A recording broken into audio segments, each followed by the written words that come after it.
Okay,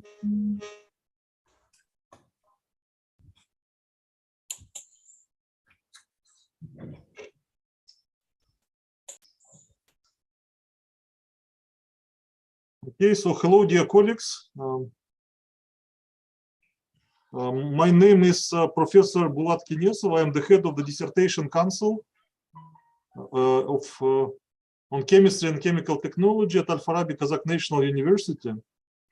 So today we have the defense of the dissertation work of Khan Natalia Vladimirovna, titled Preparation and Application of Micro Nanostructures based on sulfur and silver halides, submitted for the PhD degree on the specialty of chemical technology of inorganic substances. So the dissertation work was performed at the Department of General and Inorganic Chemistry at the Faculty of Chemistry and Chemical Technology of Al-Farabi Kazakh National University. Scientific supervisors, Professor Burkitbayev Muhammad Karim Mirzabayevich, Doctor of Chemical Sciences, Professor of the Department of General and Inorganic Chemistry, Faculty of Chemistry and Chemical Technology, Al-Farabi Kazakh National University, Almaty, Kazakhstan. Professor Urakayev Farid Hisamudinovich, Doctor of Chemical Sciences, leading researcher of the Sobolev Institute of Geology and Mineralogy of the Siberian branch of the Russian Academy of Sciences, Novosibirsk, Russia. And Professor Matei Balash, PhD, Senior Research Fellow of the Institute of Geotechnics of the Slovak Academy of Sciences, Košice, Slovakia. I think all scientific supervisors are present.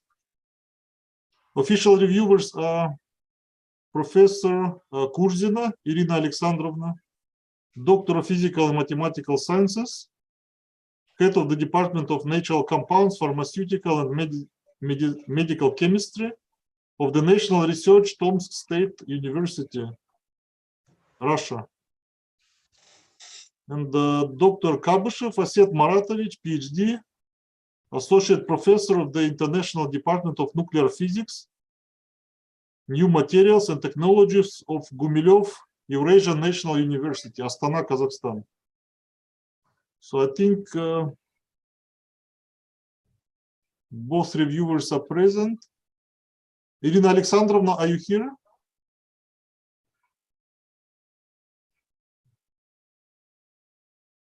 Yes, everything is fine. Thank you very much. I'm here and I'm ready. I don't see your video because your video is off probably. Yes, I just switch off. Oh, okay. Okay, thank you. Thank you. And so both official reviewers are present. So temporary members of Dissertation Council. Professor San-Soo Kim, PhD, Professor of the Graduate School of Energy Science and Technology, Chadam National University, Daejeon, Republic of Korea. Professor Shevelkov Andrei Vladimirovich, Doctor of Chemical Sciences, Head of the Department of Inorganic Chemistry of Lomonosov Moscow State University, Russia. Dr. Klivenko Alexey Nikolaevich, PhD, Associate Professor of the Department of Chemical Technology and Ecology of the Shakarim University, Head of the Scientific Center for Radioecological Research, Semey, Kazakhstan. And Dr. Matteo Guidotti, PhD, Senior Researcher at the Institute of Chemical Sciences and Technologies, Giulio Natta, Italian National Research Council, Milan, Italy. So I see that all temporary members of the Dissertation Council are present, and permanent members of the Dissertation Councils all are present, so we can start. So we can start our defense. Any questions to me before we start? Okay. If there are no questions, so first of all, before I start, I just want to remind that we have the recording of our defense and we have the online broadcasting So, and please keep your video on just to confirm that you are here. And I remind that we have 4 possible decisions of our council. First is to award the degree. Second is to send dissertation for revision. And the third one is to send the dissertation for another defense. And the last one is to reject. Yes, so we are ready to start. And the screen is given to scientific secretary, Professor Tajibaieva Sagdat Midilbekovna, who presented documents available in the personal file of the applicant. Thank you.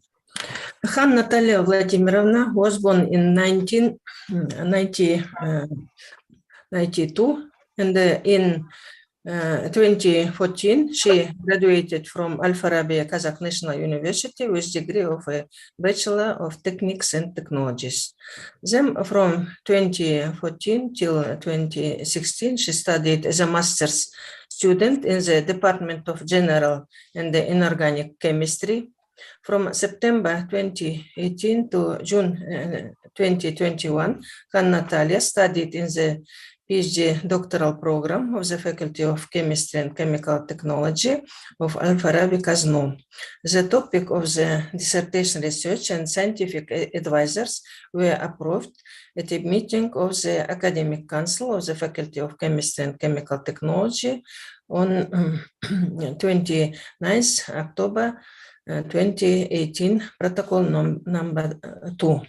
In the personal file of Khan Natalia, there are copies of bachelor's and master's diplomas, a list and copies of publications, positive reviews of scientific supervisors, protocol of enlarged meeting, and all other documents in accordance with the regulations of Committee for Quality Assurance of Education and Science of the Ministry of Science and Higher Education, RK.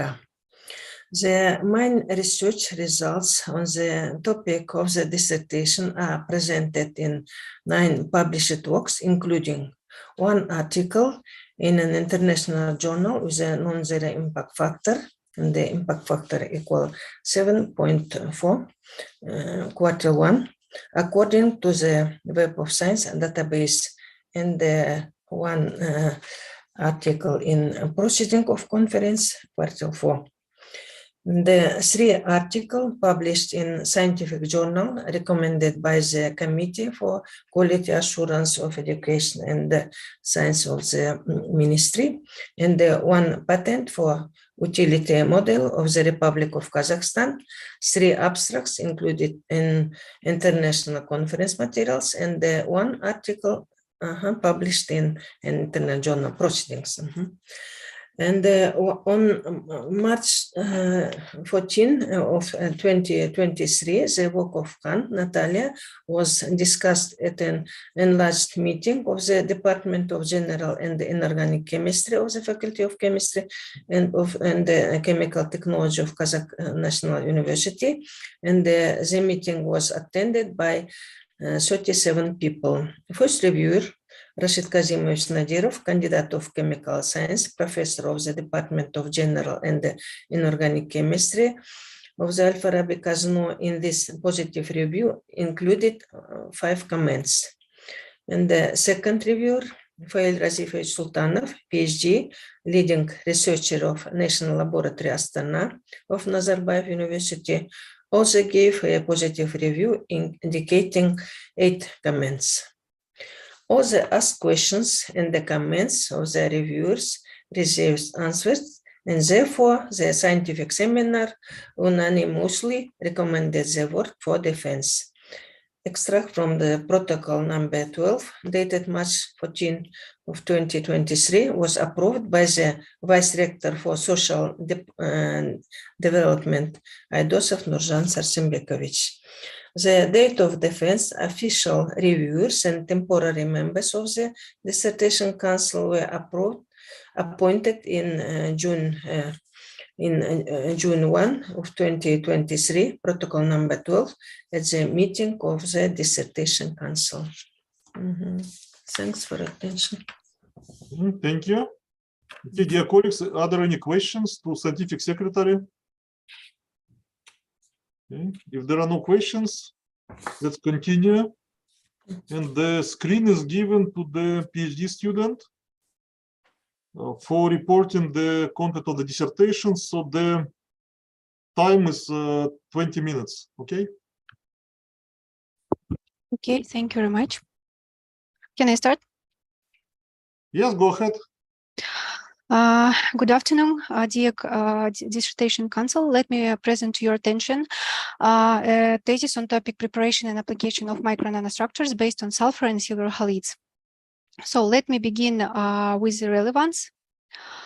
Currently, one of the global issues are environmental and energy issues, and modern science trying to find new materials which will have versatility and ability to treat this problem somehow. More and more studies are being devoting to the searching of new methods of obtaining materials based on semiconductors and doping or combining them with different substances to improving their functional properties. Photocatalysis is one of the prospective fields which can give the alternative energy like hydrogen, and also this field can help in purification of water and air from different contaminants. Another one big environmental problem is pathogenic microorganisms which affect on ecosystem and human health.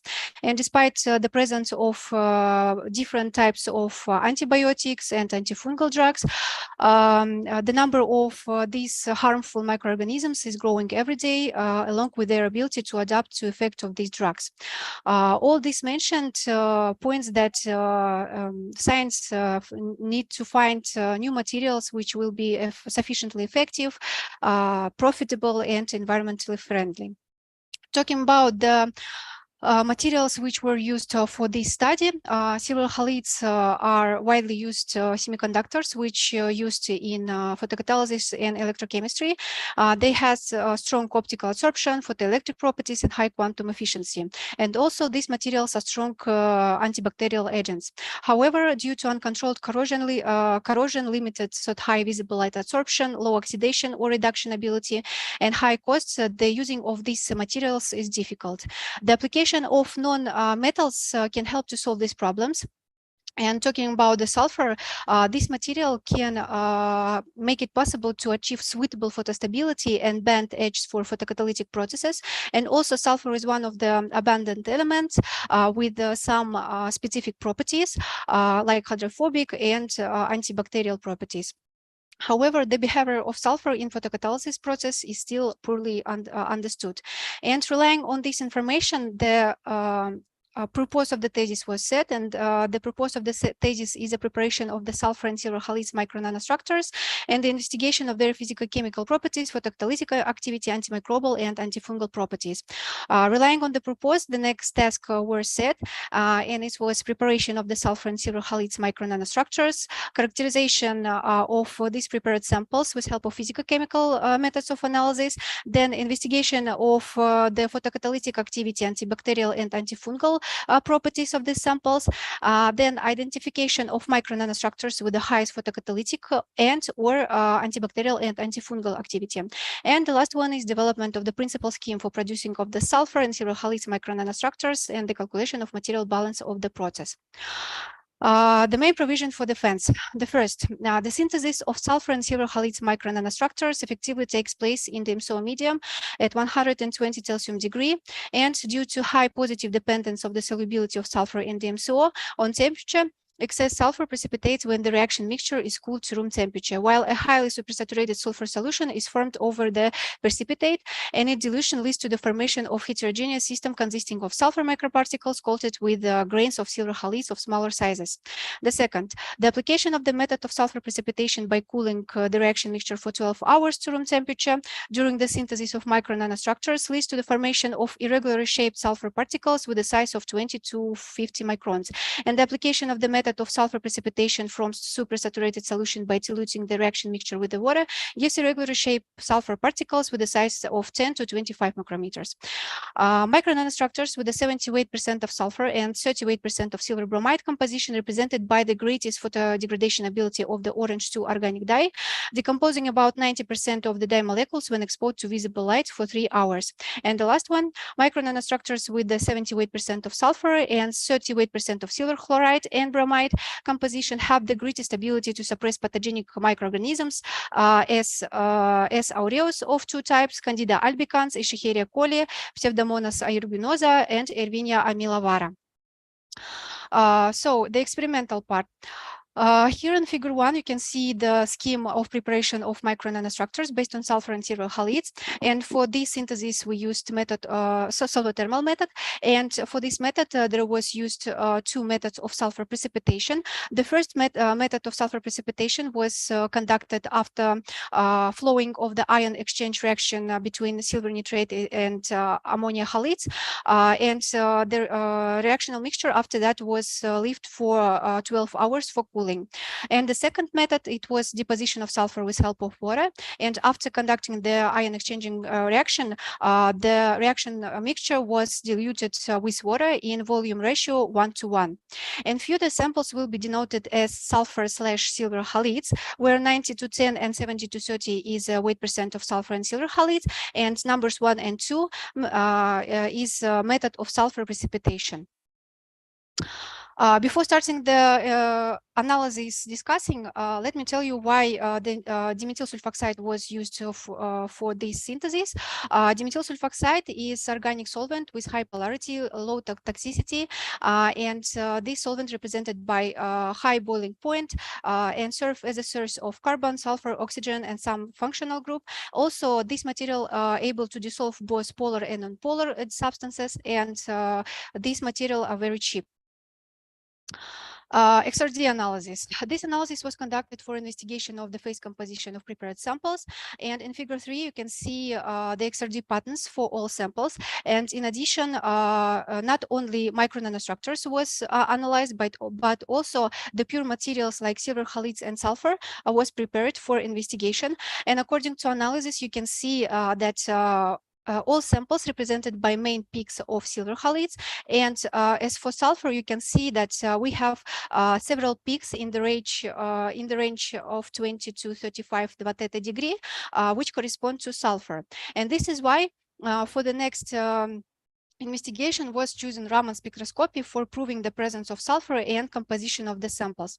And here you can see in figure 4, all samples represented by main peaks of the sulfur and also by peaks of silver halides. However, as you can see from figure 4 and on A and B, we have silver, elemental silver and silver lattice vibrations, what can be explained by the decomposition of silver halides under the action of the laser during the analysis. XPS analysis was conducted for investigation of the chemical composition of prepared samples and for investigation of oxidation state of it. For analysis was used samples based on silver chloride and silver bromide with composition 70 to 30. And according to XPS analysis, you can see that all samples represented by main peaks corresponding to silver, chlorine, bromine, and sulfur. And as you can see that there is a presence of elemental silver, which what also can be explained by the decomposition of the halides on the surface of the powder during the analysis. And also I should note that in figure 5E, we can see the small shift of peaks which correspond to chlorine 2P, what also can be explained by the decomposing of the silver halides. For sulfur, you can see that also we have several peaks which correspond to sulfur 2P, and the third peak can be related to the sulfur which bonded with the other elements. After that, the morphology and particle size was investigated, and here in figure 6 you can see the SEM images for silver chloride and silver bromide based materials. And in general, we can say that samples represented by heterogeneous system, and we can see that we have large dark particles which cover it with light particles, and the same situation can be seen for materials based on silver iodide. And as you can see that depending on the method, the sulfur particles can be different. If we are using the first method, the sulfur particles forms with the size from 25 to 50 micrometers, while for the second method, we can see that there is a good deformation of sulfur microparticles with the size from 10 to 25 micrometers. And here in figure 7, from E to H, you can see the morphology and particle size of initial substances, is silver halides and sulfur. And sulfur represented, as you can see, by large agglomerates with the porous system. And we have something like assumption that these dark particles is sulfur, and the light particles are silver halides, which covered sulfur during the synthesis. Then high-resolution TEM analysis, TEM analysis was conducted for investigation of the crystal structure of the grains and the morphology and particle size. And according to analysis, it can be seen that sulfur and silver chloride-based material represented by large agglomerate, which has micro size range. But if we will look deeply, we can see that these aggregates consist of nanoparticles with the size range from 10 to 100 nanometers, and rarely there can be seen the presence of the separate parts nanoparticles. And also in image with the high resolution, there can be seen the crystal structure, and according to this range of the crystal structures, we can say that samples represented by two types of silver, it's cubic and hexagonal, and by silver halides, silver chloride, sorry. As for silver bromide-based analysis, the high-resolution TEM revealed that this sample represented by amorphous matrix, which consists of crystallic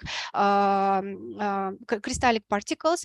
And in general, it was difficult to conduct analysis to these samples because under the high vacuum and electron beam, there was decomposition of the samples. And right now you can see images of already changed samples. However, from these images, it can be seen that these interplanar distances, which we can see from the figure 9, we can say that we have cubic silver and silver bromide. Also, TEM elemental mapping was conducted for understanding of the elemental distribution in the samples. And from the figure 10, you can see that our assumption about the sulfur, big grains of sulfur which covered with the silver halides, was proved. It can be seen from the figure 10, and from figure 11, it can be seen that we have large particles of sulfur and the particles of silver halides, which also can be represented by nano sizes. After that, the specific surface area of the samples and porosity was investigated, and according to table 1 and figure 12, we can say that samples can be related to mesoporous materials, and isotherms of these materials can be related to the type 3, and the bed surface area are given in table 1, and the average pore size you also can see in this table. Then TJ-DSC analysis was conducted for investigation of the thermal properties of the samples and for proving the real content of prepared samples. So according to the analysis, it can be said that all samples has 70% or in composition of sulfur. So we can say that theoretical content of the samples corresponds to the practical content of the micro nanostructures. And also you can see here some main peaks which correspond to different transitions of the sulfur and silver halides. Then the photocatalytic activity of prepared micro nanostructures was conducted, and for this method of application was used Orange 2 and ability of prepared samples to degrade this organic dye.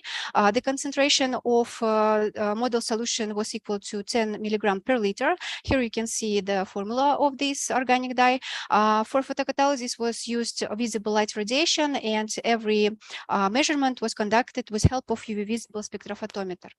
And comparison of the photocatalytic activity are shown here in figure 15. And it should be said that for silver chloride and silver bromide based samples, there was made the comparison of the photocatalytic activity with the effective mass of pure silver halides for parity of the process. And also from the results, it can be seen that silver iodide based materials were not active as sulfur.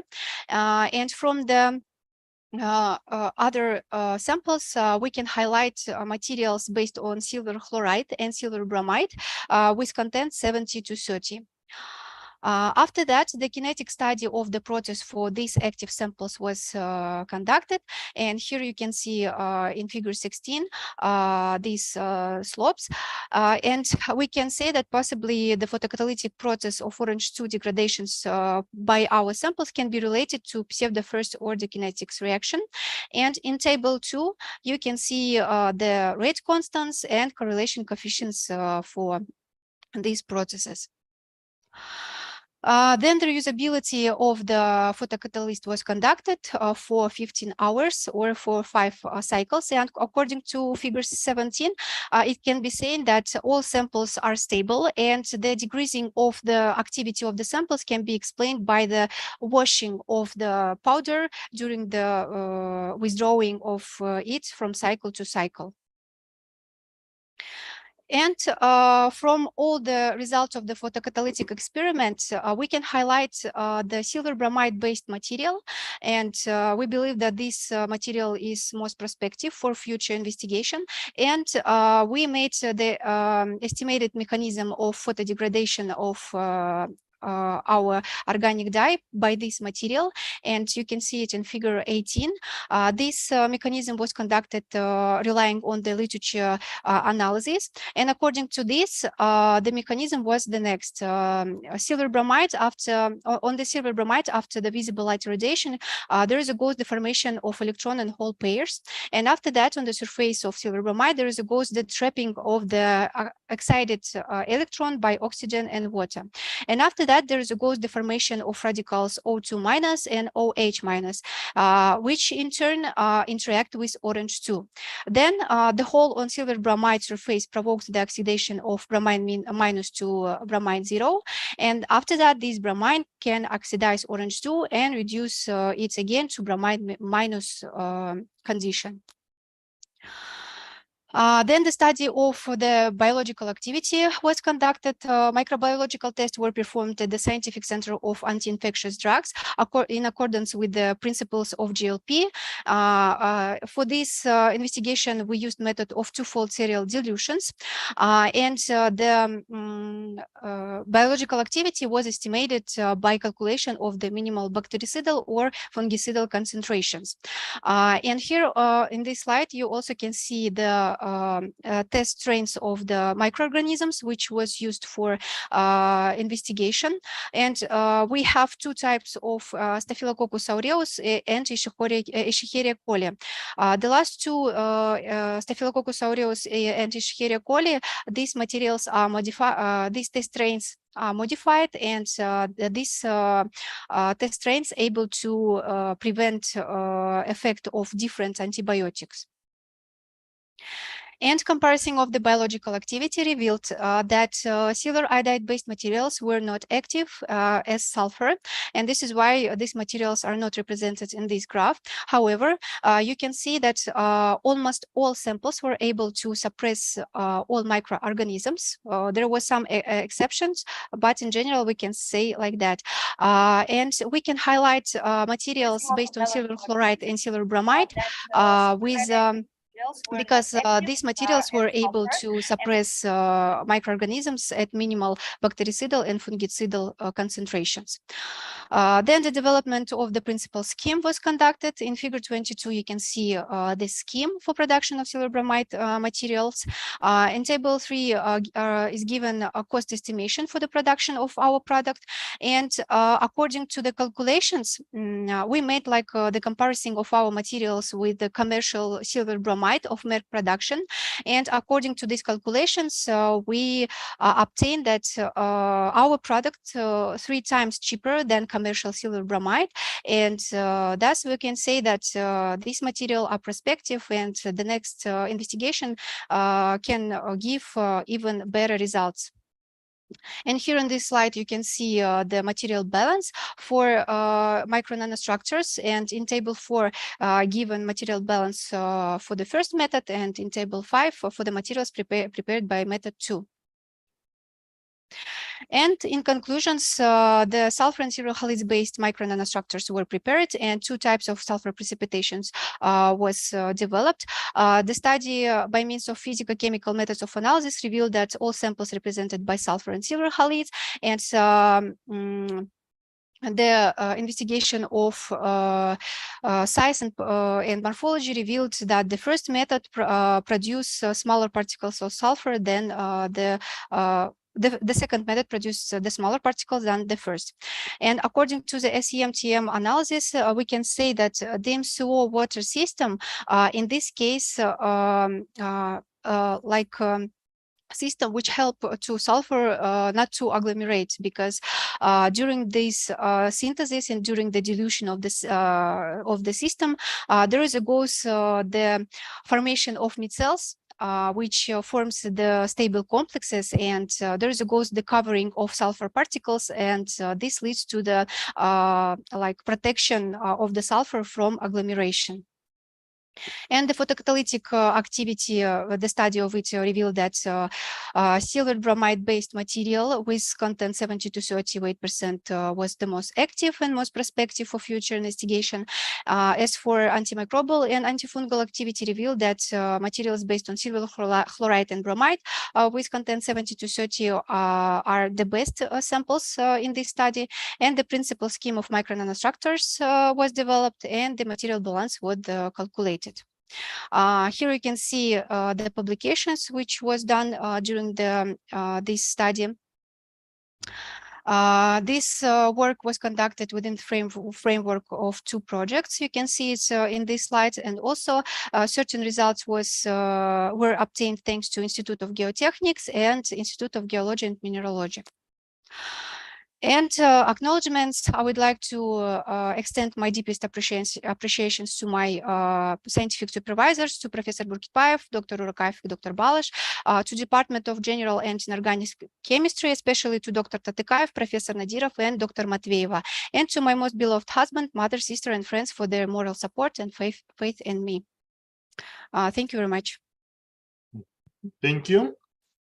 Okay, dear colleagues, do you have questions? Can I ask a couple of questions, Yes, please? Okay, thank you very much for your presentation. I have a few questions. First, well, you've made particles, but what sort of characterization you've done for the particles apart from, you've done microscopy, but have you done like particle size distribution or anything like that? No, we haven't. Why is that? But we believe that these methods for the first initial experiments is enough, because this type of materials was synthesized for the first time, and these materials was for the first time investigated for the bacterial properties and photocatalytic activity.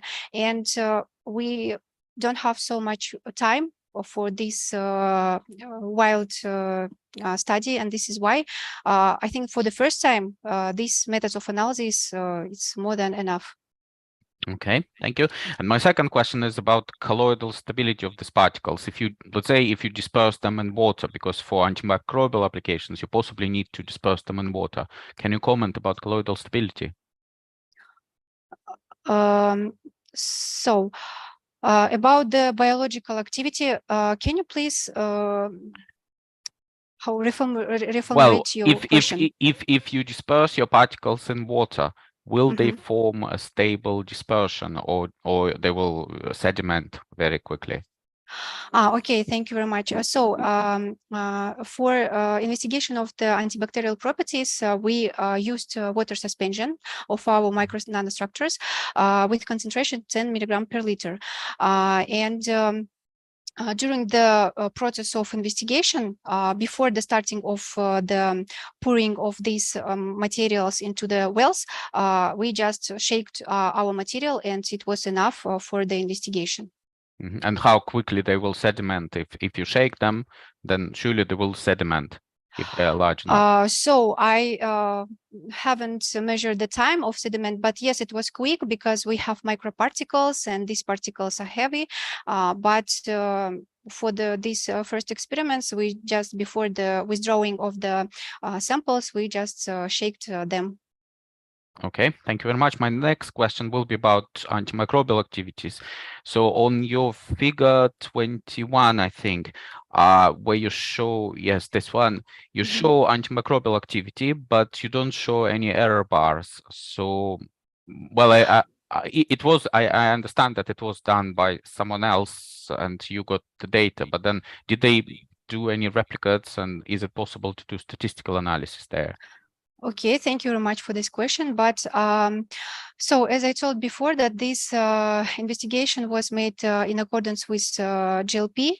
And as for this method of two-fold serial dilutions, we was estimated the activity of our samples by how to say, sorry.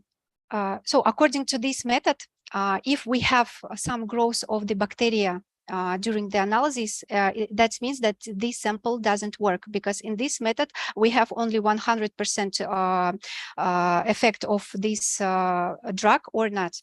And this is why if we will use the bars, there will be very big errors according to this method of two-fold dilutions. And this is why we conducted 3 times this experiment. And if during 3 times the experiment was the same, we just used these results.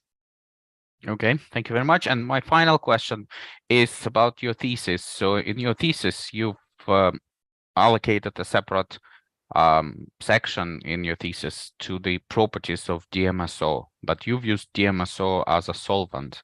And why you found the biomedical applications of DMSO important if you just use it as a solvent for your preparation, and if you subsequently purify your composites from DMSO? Well, in general, I just wanted to show that DMSO is ecologically friendly and widely used. And this is why I believe that this part is very important. And in general, I show how widely used this material, and this material is very useful. And this is why I decided to include this part in literature review. Okay, thank you very much. Thank you. Professor Shevelkov. Thank you. Actually, I have 2 questions. The first one is about Raman spectroscopy results. Would you please show, I think it was slide number 9. Just a moment, please. No, not this one. Yes. When I look at those pictures, it seems to me that if I compare your materials with mixed say silver bromide and sulfur with just pure sulfur, then one can see a sort of systematic shift to the left of peaks belonging to sulfur. Also, it is easy to see that there is some peak broadening. Do you think that this is because of some interaction between sulfur and silver halide? And if yes, what kind of interaction could it be? Would you please comment on it? Okay, thank you very much for your question. About the bonds between sulfur and silver halides, it doesn't proved yet, but yes, we suppose that it can be. And about the shifting and changing of the peaks, yes, it can be like the sign that there's a goes something. In general, we were not so deep in this investigation, but I think that during the synthesis, there is a goes also the presence of some recombinations of dimethyl sulfoxide. Maybe there is a was not full washing of this material, because as you remember from the XPS analysis, that we have the peak near 170 electron volts, which also show us that there is a goes the formation of some bond of sulfur with other elements. And according to the literature review, we can say that there's a goes the formation of some sulfones and other things, and maybe because of it there is a goes the shifting not only on Raman spectroscopy but also on XPS. Yes, thank you. I see. And my second question is a little bit general. In the literature, there are some papers on the same kind of, let's say, composite materials containing sulfur and silver halide, and they are used as photocatalysts. Could you please tell us what's the novelty of your work in comparison with that has been already published? Well, as I know that such kind of system was not synthesized before us, and because the analysis of literature revealed that and there is some sulfur containing and with sulfide materials, photocatalysts and other. But from this point of view, I believe that this system is more ecologically friendly, and novelty consists of in the method of preparation, and these materials are universal. Of course, these materials need further investigations, but it's very prospective systems. You said universal. What did you mean by this word universal? Maybe versatility or something like that, that one material can be used in different fields. Thank you, Raj. Thank you. Thank you. Okay, Dr. Guidotti, please. Oh, thank you. Can you hear me? Yes. Okay, thank you. I would like, first of all, to thank Natalia for her work. I read it. I read the dissertation and the manuscript with a lot of pleasure. It's clear and well written. I have some few questions and curiosities about her work. First of all, I would like to ask to go to the slides about the photocatalytic activities, and in particular. We also mentioned it just before about the important role of silver as a catalyst, sometimes also not only a photocatalyst, but also a chemocatalyst, a conventional catalyst.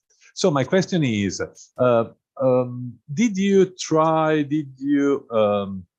check any leaching of maybe small amounts of silver one species, so directly in solution, and the role of a homogeneous catalysis made in the solution, typically with the so-called heterogeneity test, that means with the removal of the solid by filtration or centrifugation, in the case it is too colloidal or too fine, in order to prove the heterogeneity of these sulfur and silver halide systems. So any idea of the presence of silver one ions in solution? Okay. Thank you very much. So the question was about if we have the silver ions in our solutions, yes? Okay, exactly, thank you. So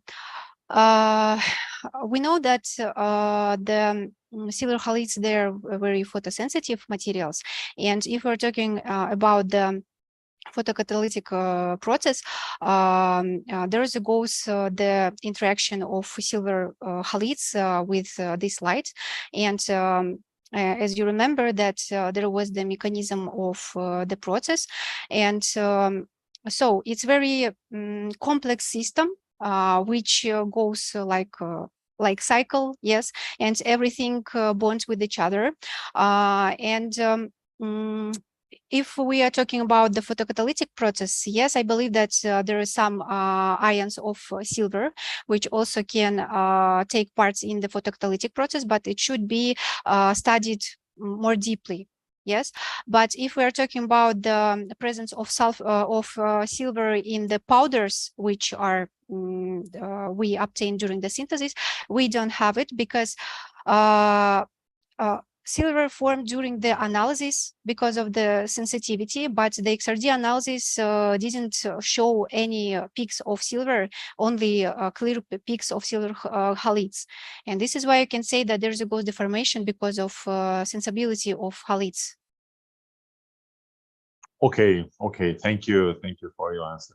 And I have another curiosity in the terms of the morphology of this system. And if I remember exactly, but in particular the EDS analysis, so some slide later, and that's it. Because also in the sketch, I remember also in the manuscript, you mentioned about a large substrate of sulfur that is somehow decorated by the silver halide system. But apparently, as far as I can catch from, for example, the figure 10 here, it seems that most of the in this case, silver chloride is in the core, is in the heart of the particle, and seems that the green parts of the sulfur seems that are rather the decoration all around. So how did you interpret these figures with respect to the sketch that you prepared for at the beginning? Thank you very much for your question. So during the investigation of these samples, of course, there was like assumption that in general, we don't have only separate micro nanostructures, and that in general, there is a close interaction between these two elements which consist of these micro nanostructures. But of course, there should be done more deep analysis of these samples.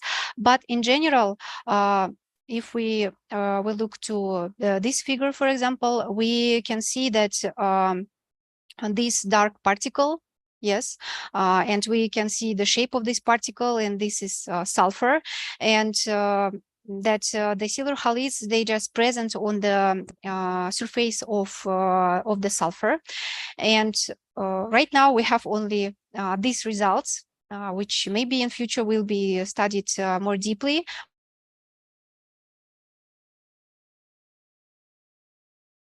Oh, okay. Is there any problem in the connection, maybe? Yeah, so probably we should wait. Yes. Until she recovers.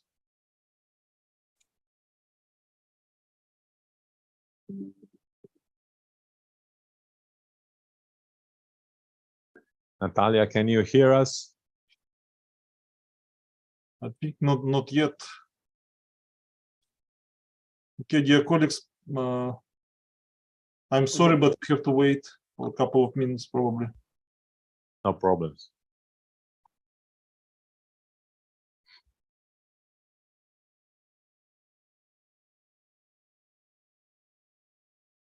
I'm so sorry. There was a bad connection.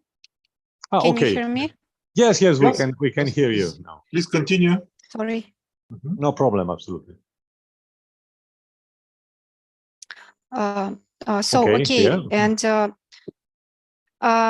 right now we have this result, and I believe that future investigations will show us more deepest phenomena, or not phenomena, nature of these samples. But right now we believe that because we don't have any proofs that we have the composites, or that this system are bonded with each other, and this is why we just say that we have this heterogeneous system which consists of large particles of sulfur which cover it with silver halides.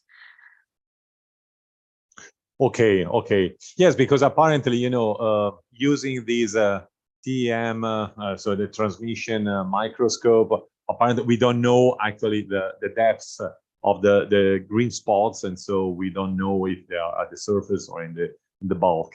However, it seems that most maybe some mapping, EDS mapping on smaller spots, so which have resolution temps in some boundary parts can define if it's a decoration or is the bulk of the particle. However, thank you for your answer. And I have also, can you hear it? Because I look, Yeah. you look at freezed. No, okay. And I have a further question about the characterization and with the correlation between the thermogravimetric analysis and the shape and the size of this part in particular, because I think it's a slide 18. You noted a parallel behavior between. I'm sorry, but she has another problem, and okay, she yes, was disconnected. Yes.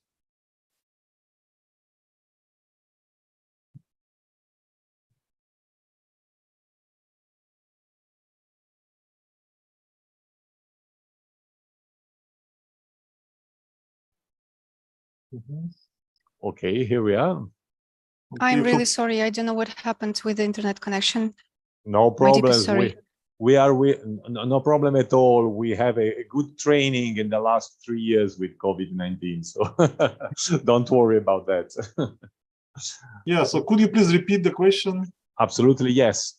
And so I appreciated also the thermogravimetric analysis of these materials, and you noted that there is somehow a sort of parallel behavior between the average, the features of the TGA analysis around 400 degrees, so the end of the weight loss, and the average size of the particles. And so did you find maybe also comparing directly the SEM analysis, so the microscope analysis and the TGA analysis, did you find a direct correlation between the end of the weight loss between 350 and 400 degrees Celsius and the average size of the particle? Because in this case, TGA can be much more easier and more affordable than every time going to the microscope.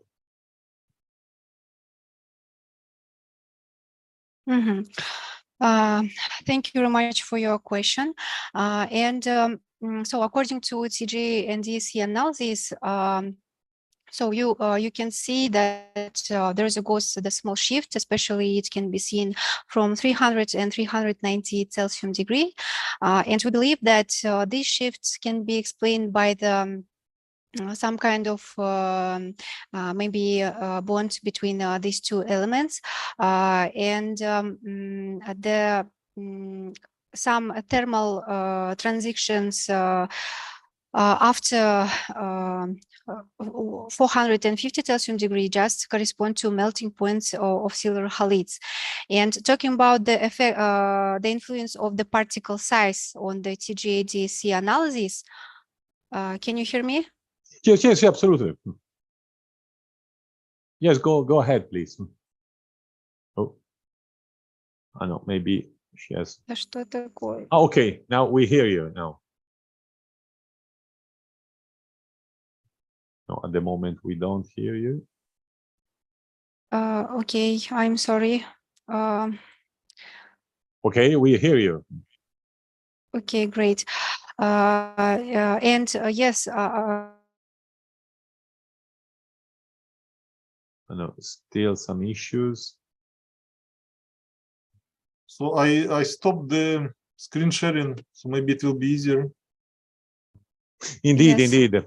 No problem to share the video. I have also a copy of the dissertation, of your dissertation, so it's clear also. Please go ahead. Okay, and your main question was about the maybe that the size of the particles have some influence on the thermal properties, yes, of the prepared samples. Exactly, or better vice versa. I mean, using TGA, that is a easier and cheaper analysis, to have a direct, maybe not absolute, but at least a relative analysis to know if the particles are larger or smaller. Okay, thank you very much. Yes, I think that you're right, and maybe this analysis can help in identification of the particle size. And of course, if there will be nanoparticles, the thermal processes will be different if we were talking about the large particles, yes. But from this point of view, we haven't studied these samples.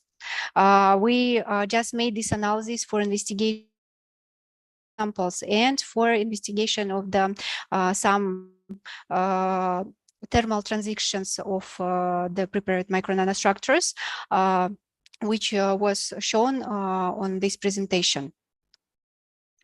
Okay, thank you.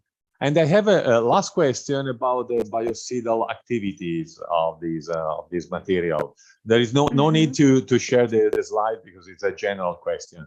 And so I remember also from the manuscript from the thesis that you mentioned that there is also a presence, a non-negligible presence of silver zeros or metallic silver in some of the samples, in particular in the sulfur silver chloride 7030 material. Did you note any direct correlation also in this case of the presence of a higher percentage, higher content of the metallic silver on the biocidal activities? I mean, did you know that maybe exposing the material to light and so inducing larger amount of metallic silver because of the photosensitivity of these materials that can lead to more active materials from the in terms of biocidal capability? Okay, thank you very much, Professor.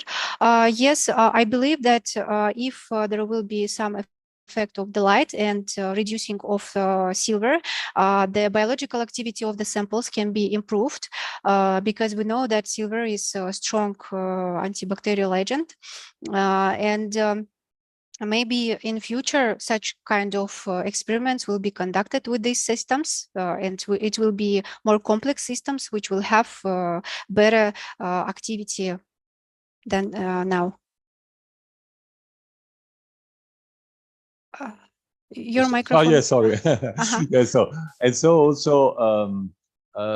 also the exposure to light in the during also the scale up study that you mentioned in the last part of the thesis of your presentation, that can be also standardized, can be also a protocol, a clear protocol also to have a constant and a fully reproducible amount of silver metal in the sample. So do you think that can be also a factor to be taken into account?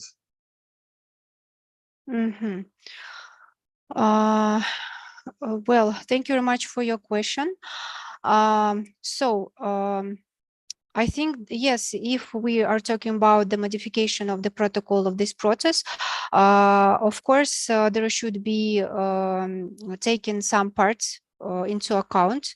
Yes, but right now, I can't say which exact things should be noted, but after some more deep investigation, it can be done after some time. Okay, thank you. Thank you very much for your answers. Thank you. Thank you. Okay, other questions, dear colleagues?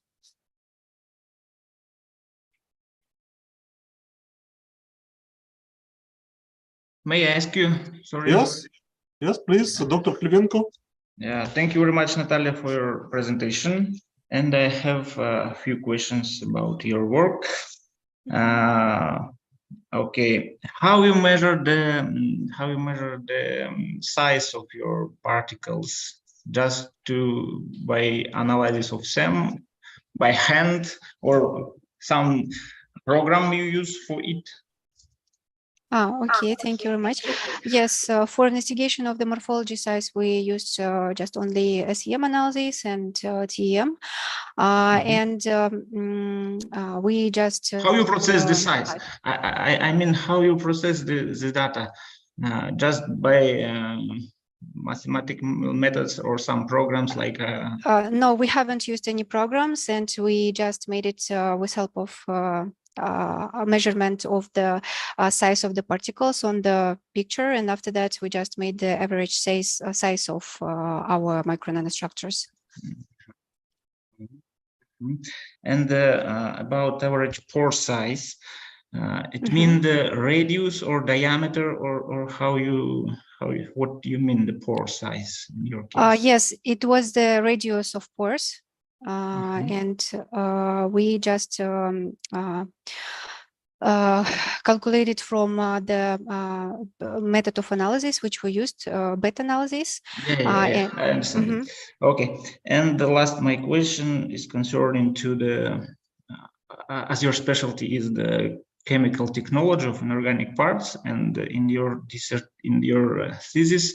I've seen that you make the calculations for producing of 125 grams of your product. Yes. How you feel? Is it normal for technology, or maybe better to produce more product than 125 grams? Okay, thank you very much for your question. Well, talking about the photocatalyst and antibacterial agents in general, especially for photocatalyst, we don't need a huge amount of the powders or materials because we use materials in milligrams. And this is why, because of photosensibility of the samples, we decided that producing of small amount will be better than the big amounts. And it's just like initial calculations, which shows that maybe in future there can be big scales. But for now, I believe that for photocatalyst, we don't need a big number of these materials for the application them in some big processes. Okay, did you try to make up some patent of this technology or not? Not yet, only for process of synthesis. Okay, thank you very much. Thank you. Thank you. Any other questions, your colleagues? Okay, may I simple question? Yes, please. Yes. Okay. Professor Kim. Okay. Thank you for your presentations. The simple question. You have shown in figure 12 an XPS of whole samples. Yes. In each element like a silver, chloride, bromine, Yes. sulfur. In the diffraction patterns from Excel, this shows no critical difference between whole samples. But in the case of S silver chloride 70-30, or the other samples also shows critical difference in XPS spectrum comparing with others, especially for chlorine and bromine. Yes. Would you give a simple explanations for that specifically? Okay, thank you very much for your question.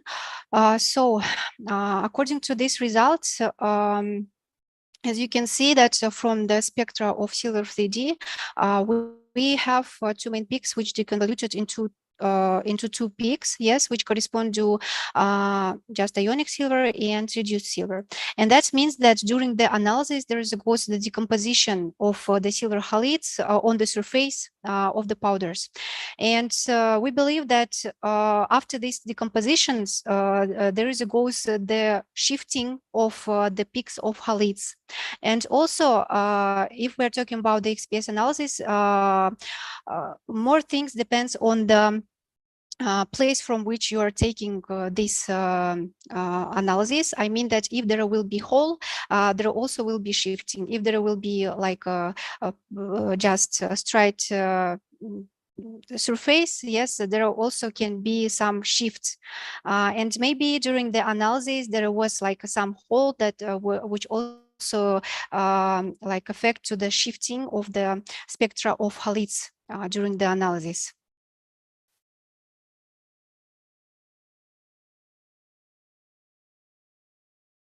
So in the difference of a spectrum from XPS can cause a different performance in the photocatalytic properties. Is there any inference from this? No. You mean you're asking about the photocatalytic or? Yeah. I mean, you have characterized like a difference between S1, S2, and the others pristine. You have used two schemes when you prepare the samples. So yes.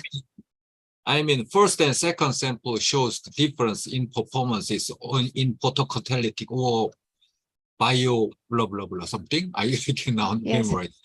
Anyway, the physical property can cause difference in performances or not. Okay, I see. Thank you very much.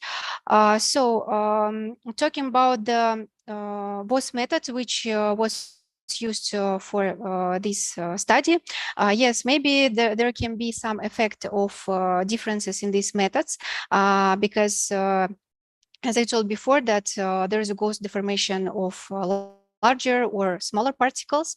And of course, it also can be a reason of some shifts and some differences between photocatalytic activity of the samples and biological activity.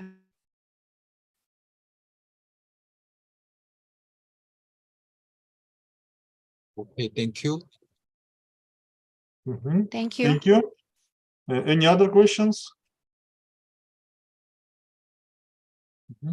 Okay, thank you. If there are no other questions, let's continue to the next stage. Yeah, and now the screen is given to scientific advisors. Okay, and the first scientific advisor, Doctor of Chemical Sciences, Professor Burkitbayev Muhammad Karim Mirzabayevich. Please. Dear colleagues, so I would like first say thank you so much for such great interest to that work, because a lot of questions have able to Natasha to demonstrate her skills and knowledge. And of course, all questions or all investigations not stop never. And several questions give us oriented to the future investigation and put some attention to found more in detail answer for that kind of questions. And what I would like to tell about Natasha, we know her from the student time, and she is a graduate of my chemistry. We know in how she knowledge was growing and how she became to be a very smart young researcher. And today, during her answer, he really demonstrated her skills in research activity. And if it's absolutely necessary to say that in my department, we during many time use approaches which have been installed to the chemical faculty of Al-Farabi University by Professor Urakayev and Matei Balish, because with the support of that researcher, we start to use mechanical tools for synthesis of some composite materials. And this is a good example of knowledge and the methods transfer. And I believe that Natasha will be a very advanced researcher, and I'm very happy that today she demonstrated good defense. It's my what I think about Natasha. I believe for your future life in science, because she is hardworking, she is very brilliant, and which is very important, she is a self-managing researcher. Thank you. Thank you. Okay, are there any questions to Professor Burkitbayev? Mukash Muzabayevich, could you please comment the input to publications? The publication, all the publication was prepared by Natalia. Of course, supervisors just made some corrections, it's all. Her writing capability is also very high. Okay, thank you. And then the screen is given to the second scientific advisor, Dr. Urakayev Farid Hisamudinovich, please. Professor Urakayev. Farid.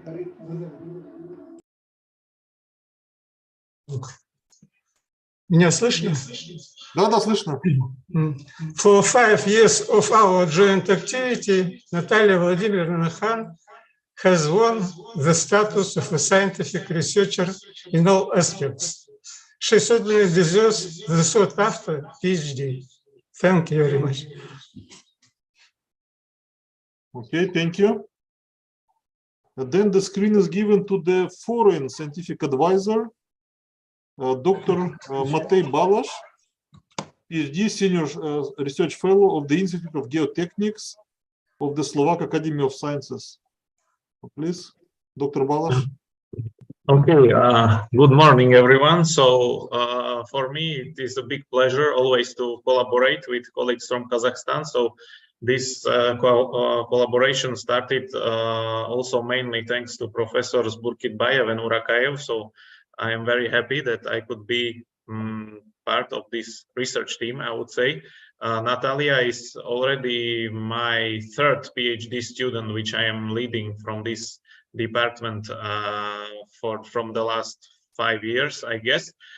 So during this time, also in general, my cooperation with the university has really become much stronger, and I'm very happy thanks to this. So regarding Natalia, so I submitted my review report about her in February, and in that report there was there a lot of things were written, but I see that there is no, or I think it's of no use to go into much details into scientific stuff, because she really demonstrated her capabilities in this in her presentation. Also the fact that the research was published in Applied Surface Science, which is one of the leading journals in this kind of science, I think it speaks for itself. So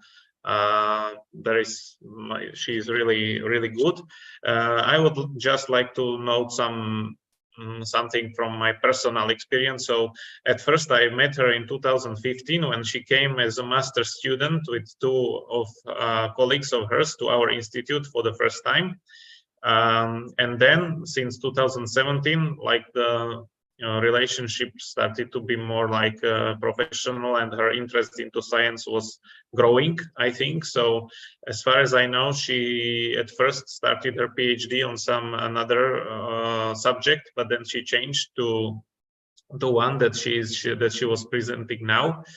I visited Al-Farabi University, I think, for five times, and still during that time I met with her, and we always discuss scientific things. But in 2021, I was there for a whole month, and in that case, she was serving as a vice head of the department. So she had a really huge amount of administrative tasks on her head, and despite this, she could find time to do science, which I think it was almost impossible because the workload she had as a vice head was really huge, as far as what I can see with by observing it. But despite this, she really produced this draft of article that was published at the end almost completely by herself. So of course there were some inputs were necessary for like restructuring a little bit the article, and but in general the results were collected by her and by people also from Astana University. So it was perfect cooperation with her, and I fully agree to what Professor Burkitbayev said, that she is really like hardworking. I haven't seen a lot of people like this, and she could still find energy to work even despite being exhausted sometimes. And as I wrote into my report, so I fully support awarding PhD degree to her, and I really think that it would be great if she stayed in scientific field in the future, because she is really capable of developing some things that she was presenting in the thesis today. So it's really like advanced science that even me, for example, I have some experience, but of course not completely in this field 100%, but they are more advanced than is my current knowledge. So I think that's great, and I wish Natasha all the best, and thank you very much for your attention. Okay, thank you. Are there any questions to advisors? Okay, if there are no questions, then let's go ahead, and the screen is given to the first official reviewer, Doctor of Physical and Mathematical Sciences, Professor of the Tomsk State University, Irina Alexandrovna Kuzina. So we will, there is no need to read the review. We will show it because it's published on our website, and you just can tell your opinion and comments, just what you want to say about the dissertation. Yes, thank you very much, and I'm really glad to be here for our meeting, and congratulate Natalia with very best excellent presentation of her work. And I would like to say that the presentation and also work is excellent and very good results, and very important results. And also I would like to say that very huge practical application can be done in the future using such results. And in my opinion, it is already final work, and I think she is excellent to have defense of PhD, in my opinion. So it's just briefly, because other points I very precise wrote in my review of this thesis. Okay, thank you very much. But could you please comment on the comments which you have to the dissertation? How many comments you have? So, Milvekovna, could you please show the comments? It's better if you will show this on from my list. Is it possible? Sagdat? Okay, yes. Yes. Yes. Should I read this? No, if you want, you can comment. If not, we will ask Natalia to answer these comments. It is not very deeply comments. It's connected with some maybe questions, or maybe with details about her work. For example, in my opinion, Natalia should justify the choice of combination of sulfur and silver. So it is visible. I don't think that it's necessary to read. It is just 5 comments about her work. Okay, thank you. So, and now we will ask Natalia, maybe she can. Natalia Vladimirovna, could you please comment? Respond Yes, to the of course. comments of the reviewer, please. Thank you very much, Irina Alexandrovna. So about it, I should justify the choice of combination of sulfur and silver halides.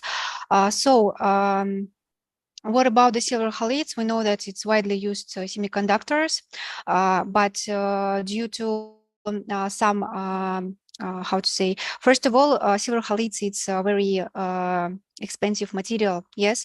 And talking about the environmental issues, we also can say that these type of materials are ecologically friendly, but in combination with non-metallic materials, the product can be more effective from the economical point of view, and there can be like the improving of the functional properties of prepared samples. And this is why for this study, the sulfur and silver halides were chosen, because we believe that these materials can have versatility. And the next question, okay, the designation of synthesized samples should be revised. Okay, thank you very much. In future investigation, we will think how it will be better to denote the sample for better understanding of them and for better distinguishing them of nanoparticles. Okay. So about the presence of nanoparticles, yes, in general, as I told before, that we have a heterogeneous system which consists of mostly microparticles, but also TEM analysis revealed that we have separately the presence of nanoparticles, and in accordance with this, we can say that we have the complex system which consists of micro and nano-sized particles, and in general they have this heterogeneous system. And about the peak of sulfur in XPS analysis, before we was discussed about it with Professor Kim. Analysis of the literature and also our method of analysis and using of dimethyl sulfoxide revealed that we have this peak which correspond to the sulfons, and this is like sulfur, the bond of sulfur with some remains and reproduction of dimethyl sulfoxide. Thank you very much. Yes, thank you very much, dear Natalia. It is very good answers, and I'm completely satisfied. Thank you very much. Okay. Thank you. Thank you. Thank you. Okay, dear colleagues, are there any questions to reviewer? Okay, if there are no questions, then the screen is given to the second official reviewer, PhD Associate Professor of Gumilev Eurasia National University, Dr. Kabyshev Aset Maratovich. Please. Thank you very much. Good afternoon, dear meeting members. Can you hear me? Yes. Yes, we can hear you. Okay. So I got acquainted very well with the thesis. I will not read the entire review, just highlight some important moments. So my review is in the screen, yes. So the thesis was performed within 2 projects, the Target Finance Program and the Grant Program under the Ministry of Science and Education of Republic of Kazakhstan. The novelty of the work is very high, and the purpose and objectives very fully correspond to the topic of the thesis. The scientific results and provisions are new. The work makes significant contribution to the development of science, namely to the material science and understanding of the synthesis of new material based on sulfur and silver halides and their application as photocatalysis for the absorption of organic dyes and for the suppression of pathogenic strains. The thesis has a very extensive literature review. Thesis itself has includes 304 sources. Most of them are the articles from the last few years published in Q1, Q2 journals. And all the provisions given are completely proven. All the provisions are proven in the article of Q1 journal, Applied Surface Science. And I also have some comments, and it is in the end of this document. First is in the table 9, it is worth correcting the name of the last column to the average particle size. Second, it is worth considering and explaining the reasons for the low specific surface area of the studied samples. Third one is just recommendation. It is recommended to pay attention to a more detailed explanation of the presence of nanoscale particles. So that's it. Thank you very much. Okay, thank you very much, Asset Muratovich, for your comments. About the mistake in table 9, yes, it's human factors. Sometimes it can be. About the second question, reasons of the low okay, so about the beta analysis, what we can say that this analysis was conducted how the preparation of the samples for analysis was conducted not fully because we just heated samples for under temperature 45 Celsius degree because here person who was responsible for equipment, he was afraid that sulfur will spoil the equipment, and this is why we believe that about the real porosity size, pore size, and specific surface area, we don't have exact results because it should be better to conduct the degazation on the higher temperature. Maybe there was that pores was not fully degazed and other things, and this is why we have such results. But we have it, and we decided to show it. And about the third question, more detailed explanation of the presence of the nanoscale particles. Thank you very much.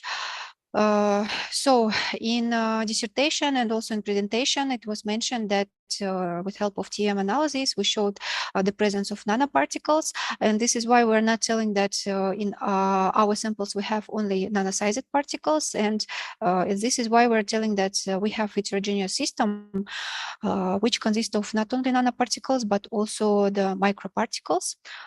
But for this first stage of these materials, which was investigated for the first time, I believe that it's enough from the point of view of discussing about the size particles of these materials. Thank you very much. Okay, thank you. Thank you. Are there any questions to second official reviewer? Second official reviewer. Okay, if there are no questions, then we can go ahead and start the discussion. Yeah, who wants to speak?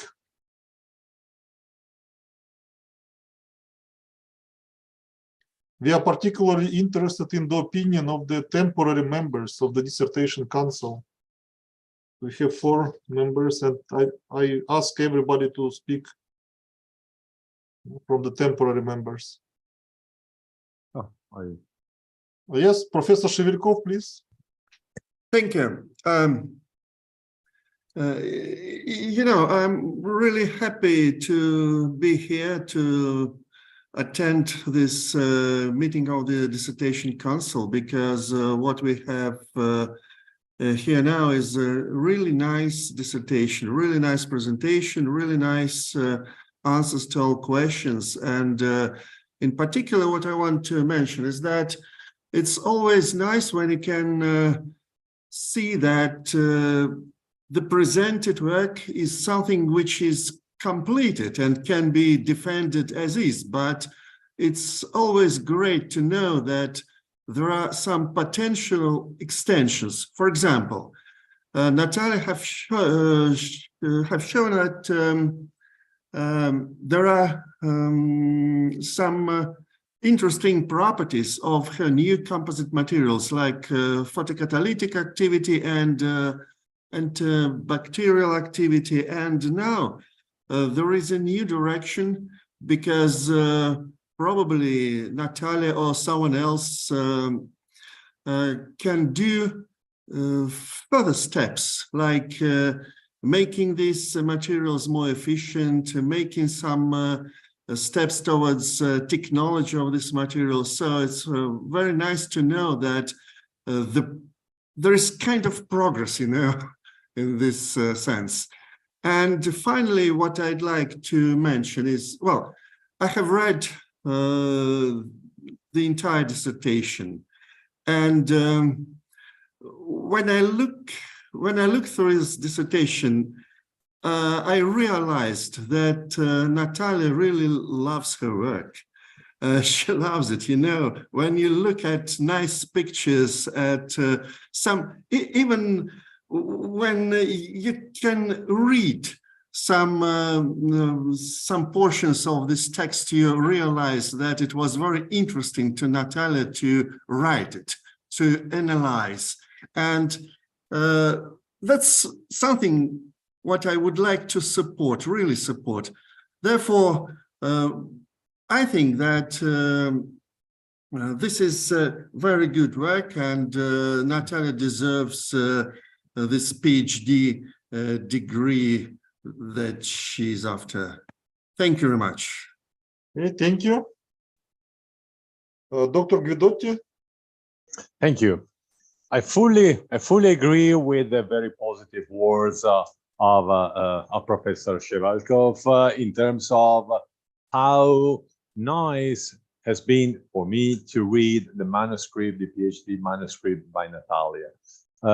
As I mentioned it also just before, it is very clear. I read it without any problem. And, you know, also the introduction session that sometimes somehow not really well connected with the rest of the manuscript helped the reader, at least helped me to get acquainted with several topics, with several parts of her work that maybe we are not fully aware or not fully familiar with.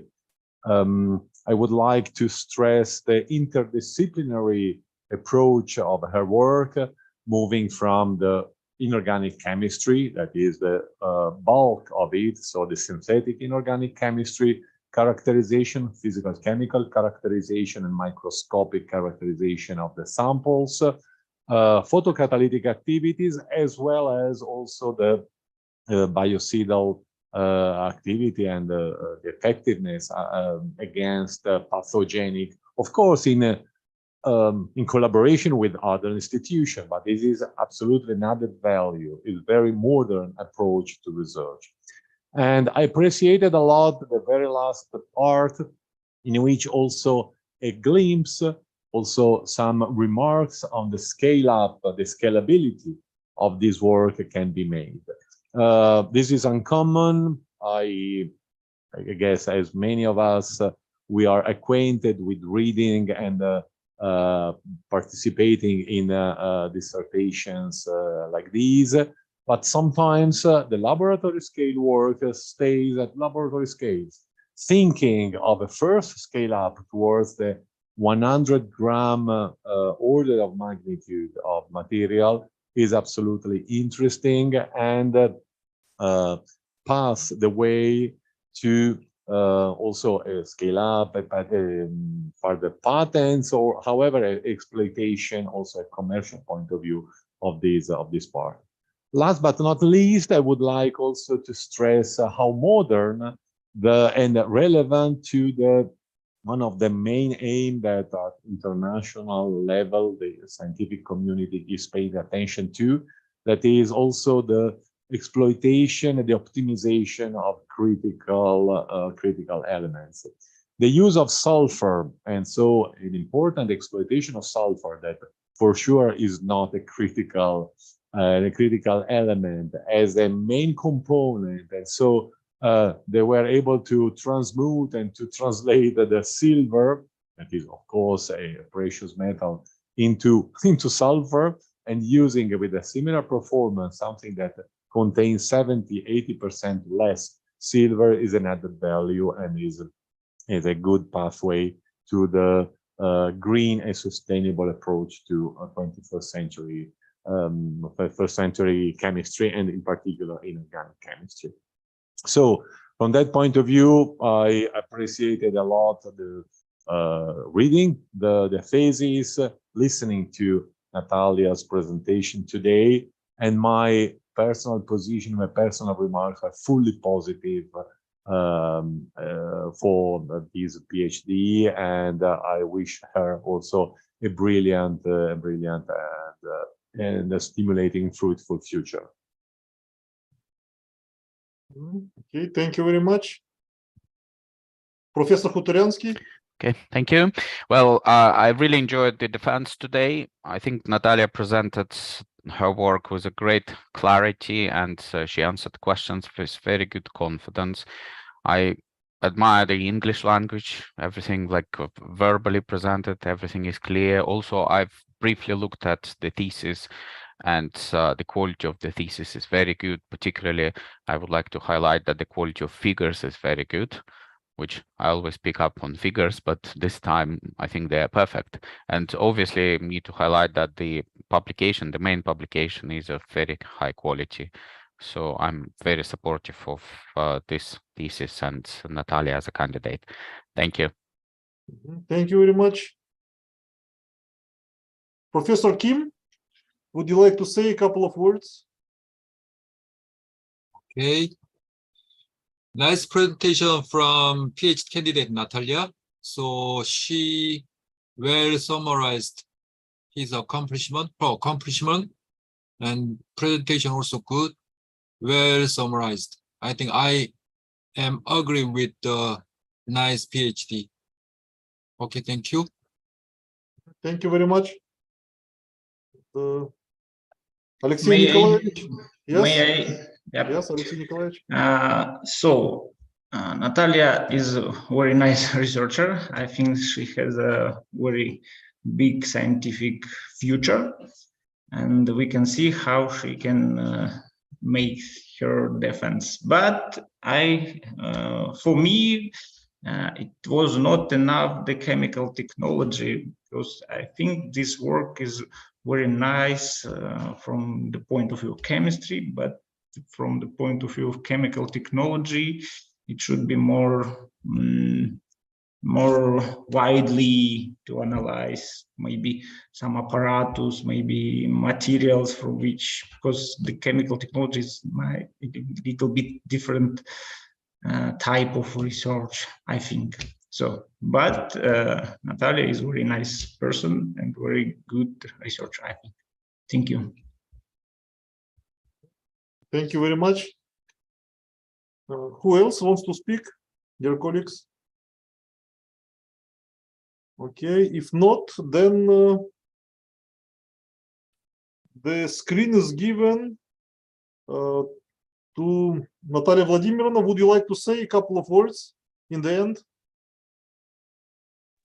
Yes, thank you very much. I would like to say thank you very much for your coming, for your presence here. It was a great pleasure for me that you spend your time, your energy to be here. Thank you very much. And thank you very much for my scientific supervisors for the department in which the study was conducted. And I'm very happy to be there right now. Thank you. Okay, thank you very much. And let's continue to the next stage. And the next stage is the voting. So everybody will receive the link to vote, and please vote only once for one of 4 possible decisions of the dissertation council. Okay.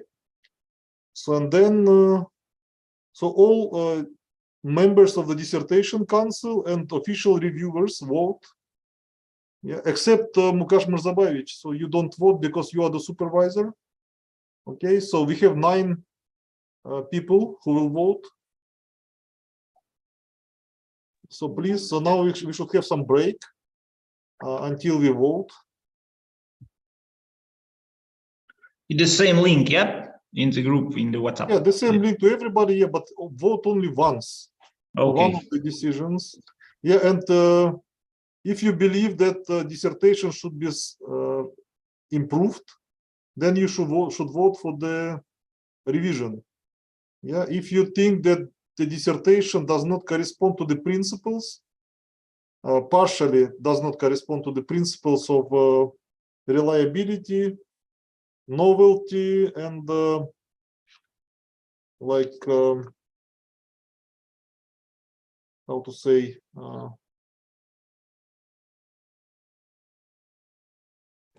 just a second.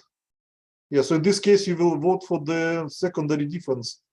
Yeah, and if the dissertation doesn't correspond to the principles, then you vote for the rejection of the dissertation. So does not to award the degree. Yeah, so there are 4 different decisions.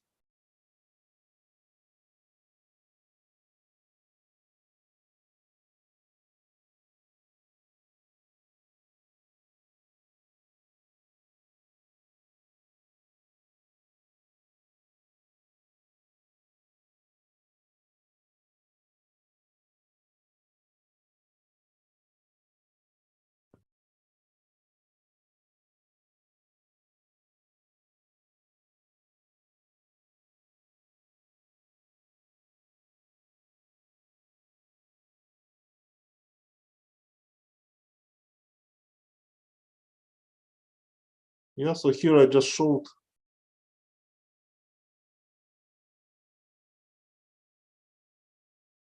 like these are requirements for voting. But you have all of them, so you received these requirements during the invitation.